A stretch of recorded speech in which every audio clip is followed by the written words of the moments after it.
Iran के बादशाह ने अपने बेटे को पढ़ाने के लिए एक उस्ताद साहब का बंदोबस्त किया।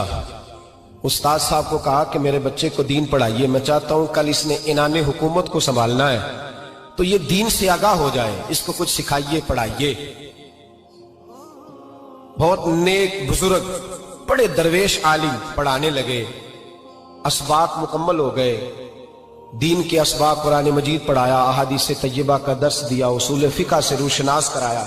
जब बच्चे ने मुकम्मल तालीम हासिल कर ली और आमीन हो गई, दस्तार हो गई, फारिग हो गए, तो फिर एक दिन उस्ताद साहब ने कहा बेटे कल तुमने जरूर आना है, कुछ बात करनी है।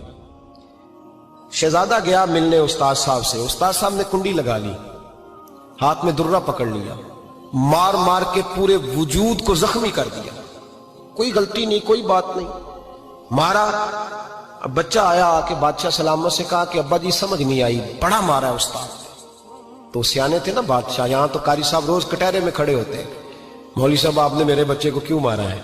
आप 8,000 के मौलवी हैं, मेरा कई करोड़ का बच्चा है, सवेरे बदल लेंगे, खबरदार आपने बच्चे को हाथ लगाया। अपनी हैसियत में रहे माज़अल्लाह।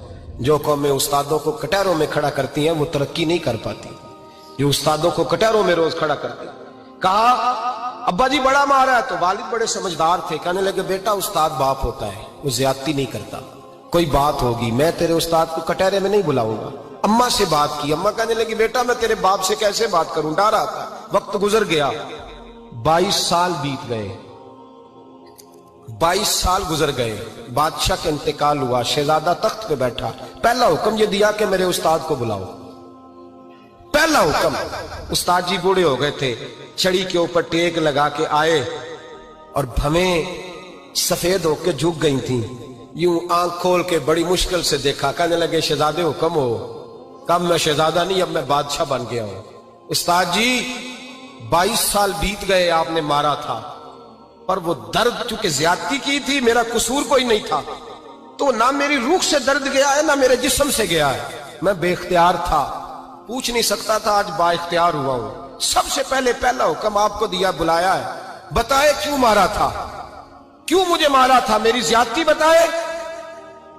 तो उस्ताद, बूढ़े उस्ताद की आंखें आंसुओं से भर गईं, कहने लगे बेटे बस आज के दिन के लिए मारा था, ये जो दिन आ गया ना मेरी जिंदगी में, इसलिए मारा था, ये मैं चाहता था मेरी जिंदगी में वक्त है, आज के बस मेरी मुराद पूरी हो गई। कहा साहब किस लिए, मुझे भी समझाए। आप फरमाने लगे कितनी देर हो गई तुझे मार खाए हुए, कितना जमाना बीत गया? कहने लगा 22 साल। फरमाया जख्म भूले तो नहीं, दर्द खत्म तो नहीं हुई, तुम्हें बात एक मिनट के लिए भी तुम्हारे हाफजे से महव तो नहीं हुई? का उस्ताद जी रोज रात को याद आती, रोज ख्याल आता था।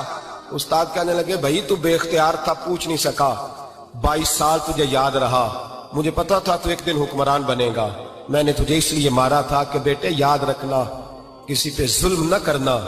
अगर तुझे 22 साल तक याद रहा है तो जिस पर तू जुल्म करेगा उसे भी कयामत तक याद रहेगा। और ये याद रखना, तू आज बाइख्तियार हुआ तो तूने मुझे बुला लिया है, कयामत के दिन गरीब बाइख्तियार हो जाएंगे, मजलूम बाइख्तियार हो जाएंगे, वो बाइख्तियार होंगे लिल्लाहिल वाहिदिल कहार, रब करीम की बारगाह के अंदर उनका इख्तियार होगा, अकेले अल्लाह की हुक्मरानी होगी। फिर वो बुलाएंगे बड़े बड़े कज कुला, दुनिया में जिनकी पगड़ियां ऊंची थी वो सर झुकाए खड़े होंगे, दुनिया में जो डिक्टेटर बनते थे उनकी पुश्तें लाल होंगी, उनको गद्दार लिखा जाएगा, कयामत तक नहीं भूलेगा। जुल्म करना तो सोच समझ के करना, इतना करना जितना तुम सह सकते हो, इतनी ज्यादती करना जितनी कयामत में तुम बर्दाश्त कर सकते हो। मेरे नबी करीम सल्लल्लाहु अलैहि वसल्लम ने फरमाया जुल्म से बचो, ये कयामत के अंधेरों में से एक अंधेरा होगा। जिंदगी में ज्यादती ना करें, अगर थोड़ी देर के लिए कोई चीज बर्दाश्त कर जाएंगे तो वो फायदा दे जाएगी, कुछ देर के लिए अगर सह जाएंगे तो नफा मिल जाएगा, सहने की कोशिश करें।